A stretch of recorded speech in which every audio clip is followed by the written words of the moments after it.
In the frozen silence of a winter shore, a woman stood beside a wooden ship that carried the body of her husband, waiting for the fire that would send him into the next world. Her hands shook, not from grief alone, but from a darker fear that the living rarely spoke aloud. A fear whispered among Viking wives for generations. A fear born from the belief that her life, her rights, and sometimes her very freedom could die with him. You are watching Dark Inquest History. Subscribe to uncover more of the past the world tried to bury. The embers rose into the sky, and with them the uncertain future of the woman who watched the flames. For her, the death of a husband was not only the loss of a companion or a provider. It was the beginning of a long descent into a world shaped by law, power, and ancient customs that did not favor her survival. This documentary reveals the truth buried beneath legend and myth, and exposes the reason behind the haunting title, Why Viking Wives Feared Their Own Husbands' Deaths. This story begins slow, with the cold weight of history pressing upon every step. The world of the Vikings was fierce, disciplined, and shaped by harsh landscapes. Their farms clung to the edges of icy seas and deep forests. Their wealth rose and fell with their harvests, their raids, and the shifting loyalties of clans. But beneath the strength of their culture lay a complex web of rules that defined who held power. Men controlled land, trade, and warfare. Women managed households, property, and family alliances. Their roles were respected, but their safety depended on fragile balances. A husband's death could collapse that world overnight. To understand this fear, we must begin with the individuals who lived inside it. Viking women were not silent shadows. Many managed large farms while their husbands sailed to distant coasts. Some controlled silver, animals, and laborers. They held keys that symbolized authority over the household. Yet this authority was conditional. It existed because they were tied to a living man, a father, a brother, a husband. If he lived, she had protection. If he died, she became vulnerable to decisions made by male relatives or powerful neighbors. Their beliefs held deep sway over daily life. The Vikings lived by honor, by custom, and by the idea that order must be enforced through strength. A household without a male leader was seen as unstable. A widow could inherit property, but only as a temporary guardian. She was expected to remarry, to keep land within family lines, or to surrender control if challenged by male kin. These rules did not always bring violence, but they brought constant uncertainty. For many women, the death of a husband was the start of a journey through fear, negotiation, and survival. The conflict grew from society itself. Viking culture valued loyalty and lineage. Property passed through men. Decisions were made at the thing, the assembly, where women had no direct vote. A widow could speak through a male representative, but her voice often faded behind stronger interests. If her husband had debts, she was responsible. If rivals eyed her land, she was pressured. If her family wanted alliances, she was remarried. Each path held danger. This fear did not erupt in a single moment. It rose through slow, crushing developments. The first came from inheritance laws that placed widows in a fragile position. They could hold property only until sons reached adulthood. If they had no sons, the land passed to male relatives. A widow could not simply choose to keep her independence. The law pressed her toward dependence. The community expected her to return to the authority of men who decided her fate. The second development came from economic survival. Viking farms required labor, strength, and constant work. A widow running a farm alone invited trouble. Neighbors might test boundaries. Distant kin might claim resources. Local leaders might pressure her into marriage or relocation. Some widows held firm, but many faced relentless force disguised as obligation. The third development rose from marriage customs. While Viking women had more rights than many in medieval Europe, Remarriage was often not a choice. Families used widows as pieces in political strategies. A marriage could settle disputes, strengthen alliances, or secure property. A widow without strong allies could be pushed into unions that ignored her wishes. The death of a husband opened the door for negotiations that treated her as an asset, not a person. The fourth development came from spiritual beliefs. The Vikings believed the dead continued to influence the living. A husband's unresolved debts, broken oaths, or unfulfilled duties could burden the widow. She might face pressure to complete his responsibilities, repay what he owed, or defend his honor. Failure invited blame. A widow already weakened by loss carried the weight of expectations too heavy for one person. The fifth development emerged from violence that lingered at the edges of society. Though not universal, disputes over inheritance, land, or honor occasionally led to threats or force. A widow without protection could be intimidated into surrendering rights. The legal system offered help, but it favored those with influence. Without a husband, her safety became negotiable. These pressures built toward a dark climax for many women who stood on the shore and watched the flames consume the bodies of their husbands. The moment the fire faded, the eyes of the community turned to them. Their future belonged to customs that valued lineage over liberty. Every widow knew this truth, spoken quietly across generations. The death of a husband marked the beginning of a trial. The aftermath shaped the rest of their lives. Some widows survived through alliances. Some remarried into powerful families. Some struggled through debt and hardship. Others disappeared from records when forced to leave their homes. Their stories rarely appeared in sagas, which favored the deeds of men. But the traces remain in laws, in archaeology, and in accounts written by observers who saw the cold weight placed upon them. The long-term memory of this fear shaped Scandinavian culture for centuries. Even after Christianity softened certain customs, the core structure remained. Women continued to navigate systems built by men, for men, and around men. The fear did not vanish. It merely changed form. Yet their resilience endured. Their quiet endurance held families together, sustained farms, and carried traditions across oceans. Their endurance becomes clearer when we look deeper into daily life. A Viking household was more than a home. It was a center of production, law, and survival. The longhouse sheltered family members, servants, livestock, food stores, and tools. Its walls held symbols of authority, tradition, and reputation. A man's position in the community was tied to the strength of his household. When he died, that entire structure shook. The widow felt the tremor before anyone else, and she knew what it meant. Every object in the longhouse, every animal in the fields, every servant who looked to her for direction became a reminder that she stood alone in a world that did not forgive weakness.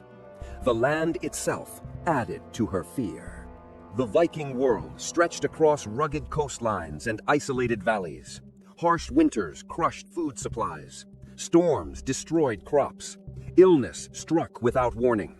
A widow with children had to prepare for each season while guarding her rights. Men who traveled far from home left their wives in charge, but they also left them exposed. When those men never returned, the weight of the farm shifted entirely onto the widow. Her survival depended on knowledge, endurance, and the hope that no one would challenge her claim before she rebuilt stability. The laws that governed her life were shaped by centuries of custom. They were detailed, complex, and rooted in the belief that family honor must be preserved. A widow inherited personal goods and a portion of land, but only as a custodian. Her control was limited. Male relatives of her husband had rights that interfered with hers. If she had sons, she guarded their inheritance until they came of age. If she had daughters, she needed resources to secure their future marriages. Every decision she made could be questioned by men who believed they knew better. The pressure intensified during assemblies. The thing was a central institution across the Nordic world. Men gathered to settle disputes, decide punishments, and shape community rules. Widows could not stand among them. They depended on even-tempered male relatives to defend their property, voice their needs, and protect their place. But family relations were not always kind. Rivalries simmered beneath the surface. Old grudges grew stronger when property was involved. Some widows watched helplessly as their representatives argued without passion or surrendered claims to avoid conflict. The law offered fairness, but fairness relied on the strength of those who argued your case. Marriage customs added another layer of uncertainty. Viking marriages were contracts between families. They involved payments, alliances, and land agreements. When a husband died, those contracts shifted. A widow was expected to maintain loyalty to her husband's kin, yet she also needed support from her own family. If both sides wanted control of her future, she was caught in the middle. She could become a bargaining tool. A second marriage might be arranged quickly to protect land or honor. Some widows resisted, but resistance could lead to isolation. Few could survive without the backing of a powerful family. These pressures drove many widows to cling to any sign of stability. Some relied on the loyalty of servants who had lived in their household for years. Others leaned on trusted neighbors who respected their strength. But alliances were always uncertain. A bad harvest could shake loyalties. A dispute over boundaries could turn friend into rival. A change in leadership within the local clan could erase years of cooperation. Widowhood meant living on ground that constantly shifted underfoot. Religion offered both comfort and fear. Before Christian conversion, Norse beliefs shaped every decision. Death was not seen as an ending, but as a passage into another realm. A man's spirit could linger, influencing the fate of his family. Widows carried out rituals to honor their husbands, fearing that mistakes might bring misfortune. These customs required livestock, goods, and community participation. If a widow lacked resources, she could not perform rituals properly. Any failure invited suspicion. Some believed the displeased dead could bring hardship. Others believed misfortune was a sign that the widow had hidden faults. Belief became another weight on her shoulders. Archaeological evidence deepens our understanding of this fear. Burial sites reveal that men often received rich funerals with weapons, tools, and ships. Women received different grave goods that symbolized domestic authority. Yet some female graves show hurried burials, suggesting disrupted households where customs could not be fully observed. In certain regions, widows were buried far from the wealth they once managed, hinting at sudden losses of status. The physical traces echo the stories written between lines of sagas and laws. Widows lived precarious lives, shaped by forces beyond their control. Historical texts written by travelers and later Christian observers add further detail. Some described Scandinavian women as strong and outspoken, but even they noted the fragility of their independence. A widow's authority lasted only as long as men allowed it. Threats came quietly through negotiations or loudly through disputes. Some widows fled to their fathers' homes. Others remarried quickly to avoid conflict. A few maintained power, but only with alliances that could crumble at any moment. Their stories remind us that strength and fear often lived side by side. As we step deeper into the world these women inhabited, we see how social expectations shaped their every decision. A widow was expected to uphold her husband's memory. She was expected to protect her children and maintain the household. She was expected to manage resources with precision. She was expected to remain loyal to her husband's kin, even if they sought to control her. Each expectation carried consequences.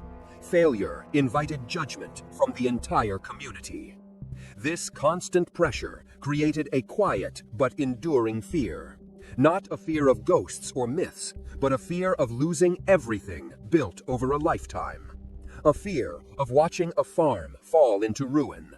a fear of being forced into a marriage with a stranger, a fear of seeing children separated from their inheritance, a fear of standing alone in a world that valued strength above all else. A Viking wife understood that her husband's death was not only an emotional blow, it was a turning point that could unravel her life. The fear extended beyond social circles into legal conflicts that shaped entire regions. Some widows attempted to fight for their rights. Laws allowed them to bring cases, but legal battles were long and costly. Evidence from surviving texts shows that widows rarely won disputes without powerful support. The legal system respected custom more than individual hardship. A widow arguing alone was seen as a challenge to established order, and challenges were rarely welcomed. This landscape of uncertainty formed the foundation of their darkest moments. The knowledge that their stability, status, and safety rested on the life of one man cast a long shadow over their daily routine. Viking wives did not live in constant terror, but they lived with the understanding that everything could change in a single day. Their fear was rational. It was grounded in law, custom, economy, belief, and human nature. And it shaped every step they took through the longhouses and fields of the north. The fear deepened when we examined the role of wealth in Viking society. Silver flowed through their world in bracelets, coins, and ingots. It moved across borders through trade, raids, and alliances. A man's silver told others who he was. It revealed his reach, his honor, and his influence. A widow inherited part of this wealth, but it carried risks. Silver made her a target for those who believed they could manage it better. Loans taken by her husband became her burden. Promises he made in distant lands could return to haunt her. Debts tied to voyages, goods, and laborers might surface long after the funeral smoke faded. The weight of silver became another edge of the blade that hung above her. She also faced danger from changes in leadership. A new chieftain could shift alliances, rewrite expectations, or enforce stricter terms on land and labor. If her husband held a position under the old leader, she risked losing everything when power changed hands. Leaders demanded loyalty, and widows without strong male advocates struggled to prove their worth in political disputes. Their influence weakened as new voices rose. They navigated these uncertain currents with caution, understanding that the death of a husband often removed their strongest shield. The social structure itself worked against widows. Kinship ties defined responsibilities and obligations. Families bonded through shared ancestors, shared duties, and shared protection. Men traveled together to trade, raid, or farm. Women built relationships through marriage, but marriage linked them to a new family whose interests might not align with their own. A widow returned to her birth family only under strained circumstances. Often, she remained with her husband's kin, who might treat her with honor or see her as a burden. Some widows thrived with supportive kin. Others lived under the quiet strain of being watched, judged, and directed by men who valued her mainly for her connection to land or lineage. Even everyday tasks reflected the sharp reality of widowhood. A longhouse demanded constant maintenance. Fires had to be tended. Food had to be dried, stored, and protected from rot. Animals needed care. Tools required repair.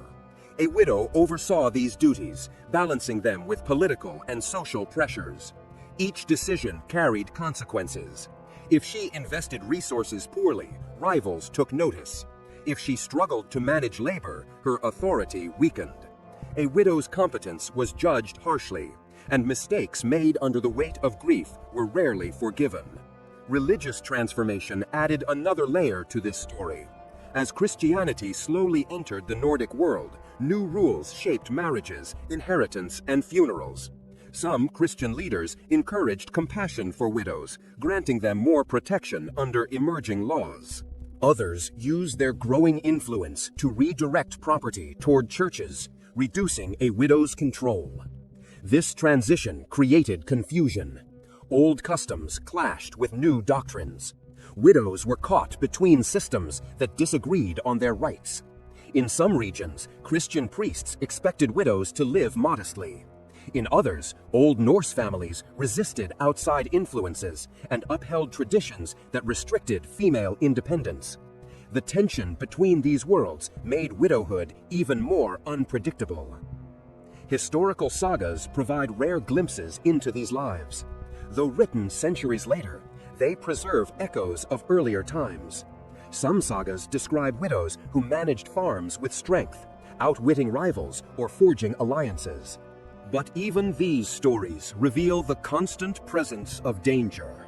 A widow who succeeded did so by navigating a landscape filled with ambition, suspicion, and shifting loyalties.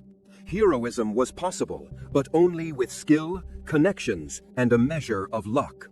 For every successful widow described in a saga, countless others vanished from history, their struggles unrecorded.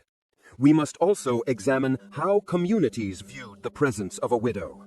She represented both continuity and vulnerability. She carried the memory of her husband, but she also symbolized an open door, an opportunity for families seeking alliances or for rivals seeking advantage. Her household could become the center of disputes. Her choices could trigger disagreements among kin. Her future marriage could strengthen one faction while weakening another. The pressure to choose wisely, quickly, and strategically could overwhelm even the strongest women. Power dynamics shaped every interaction. A widow who showed too much independence risked accusations of disloyalty. A widow who showed weakness invited interference. She walked a narrow line where missteps carried consequences. Some communities respected widows, offering support and protection. Others exploited them. The experience varied by region, wealth, and circumstance. But the underlying fear, rooted in uncertainty and dependence, remained constant across much of the Viking world. Children added both hope and danger. Sons provided potential security, but only when they reached adulthood. Until then, the widow carried responsibility for their inheritance. Guardians often stepped forward to oversee boys' education and property, reducing the widow's power. Daughters required dowries, which strained household resources. If a widow failed to provide these dowries, her daughters' futures weakened. This pressure kept widows awake at night, calculating harvests, debts, and alliances, always fearing a shortage that could lead to ruin. The long winters intensified everything.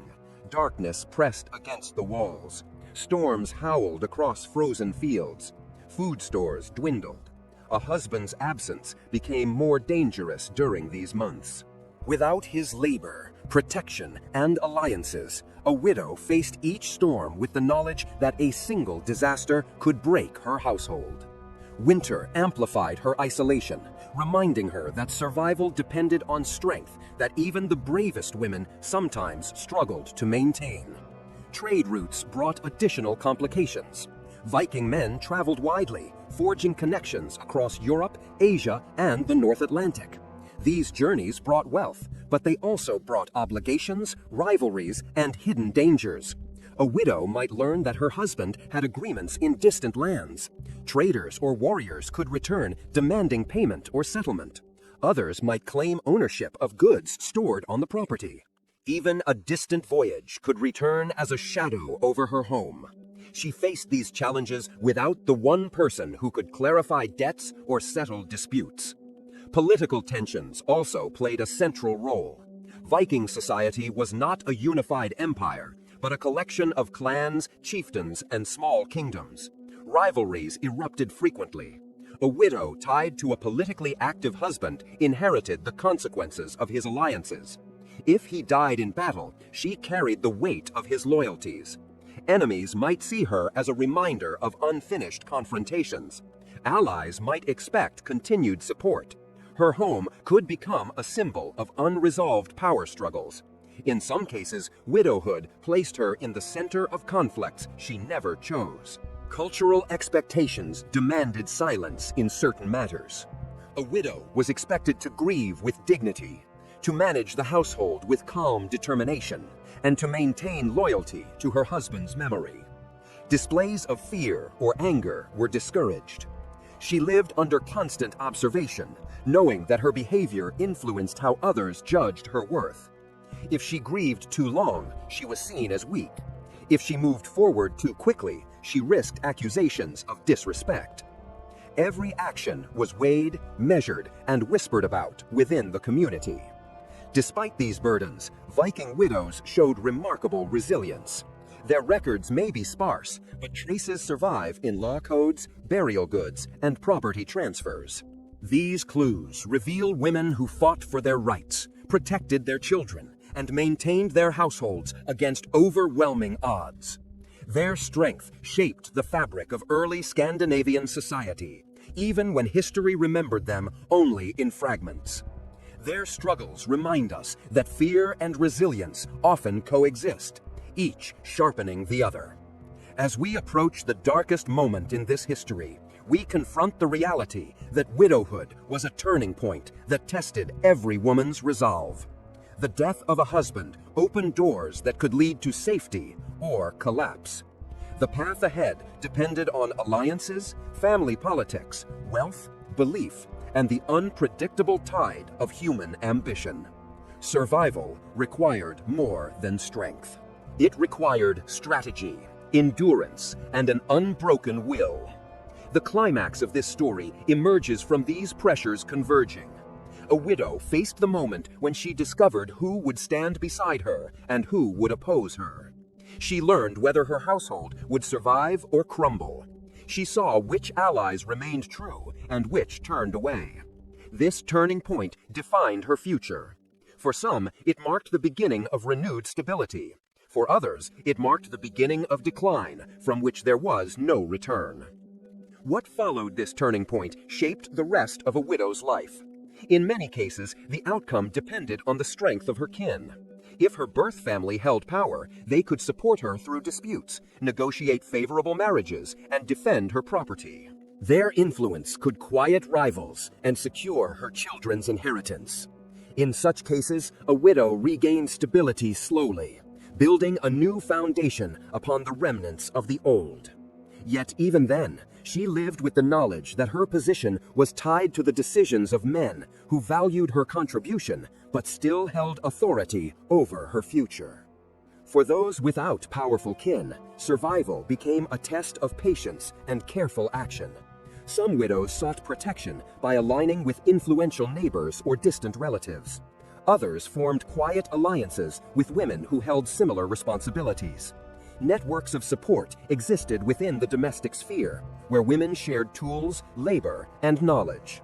These connections offered comfort and practical help, but they could not shield a widow from political or legal threats. Her vulnerability remained, and she managed each day with measured caution. The economic burden continued long after the funeral rites ended. A widow had to secure harvests, manage livestock, and negotiate with laborers. Every season demanded precision. Poor weather, illness among animals, or disputes among workers could undermine her authority. She bore the responsibility alone, directing tasks that once fell to her husband.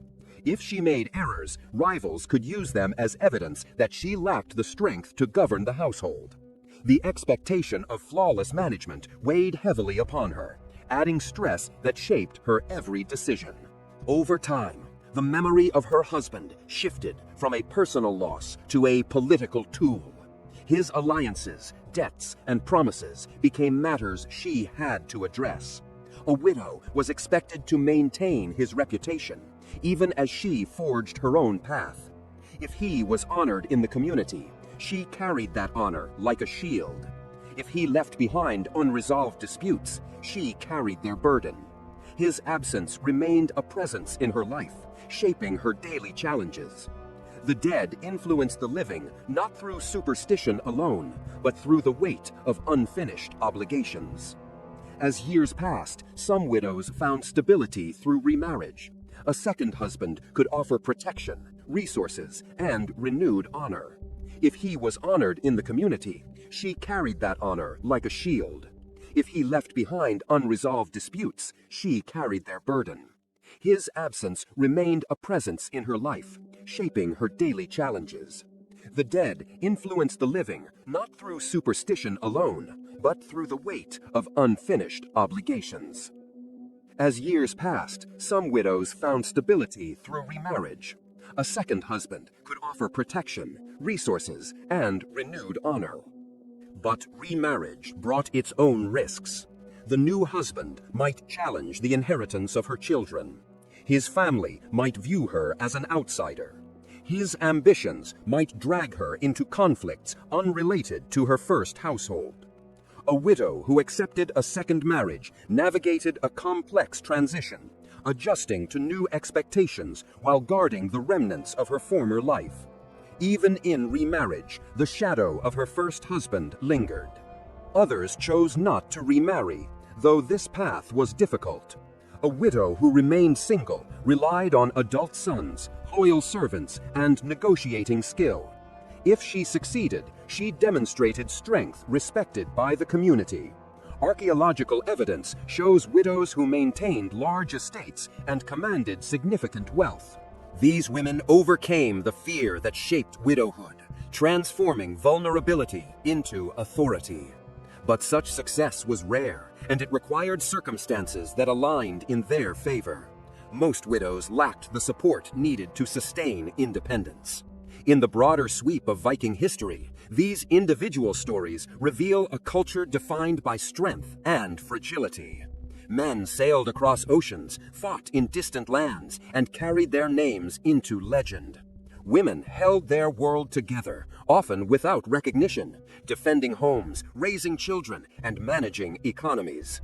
Widowhood exposed the thin line between power and vulnerability, reminding us that even respected women lived under systems that placed their fate in the hands of others. As Christianity spread, some of these pressures changed. New laws offered greater protection for widows, though enforcement varied. Churches encouraged compassion, charity, and structured inheritance. Yet, the transition was uneven. In many regions, old customs persisted for centuries. Widowhood continued to be a delicate balance between stability and collapse. The fear of losing everything after a husband's death remained rooted in experience, not imagination. Even as society evolved, the echoes of earlier fears shaped the expectations placed upon women. The long-term memory of these struggles survives in law codes, archaeological remains, and stories passed down through generations. These fragments paint a picture of resilience forged under relentless pressure. Viking widows feared their husbands' deaths because they understood the reality of their world. They knew that their rights, safety, and survival rested upon fragile structures. Their fear was justified, and their resilience remarkable. Their lives teach us that history is not shaped only by warriors and explorers, but by those who endured the weight of everyday challenges in silence.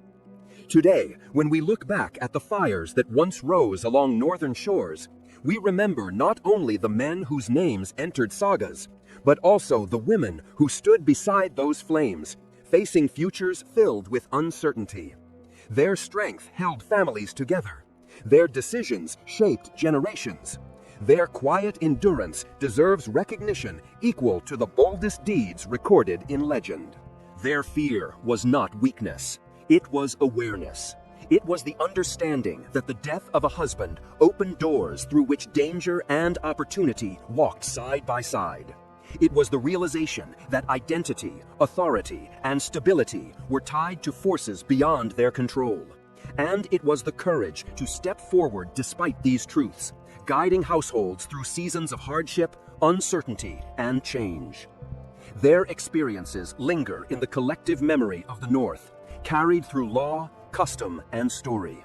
They remind us that behind the legends of warriors stood women navigating a complex world of duty, fear, and resilience. The truth of their lives reveals a deeper history, one shaped by endurance rather than conquest. This has been Dark Inquest History. Subscribe for the next descent into the past.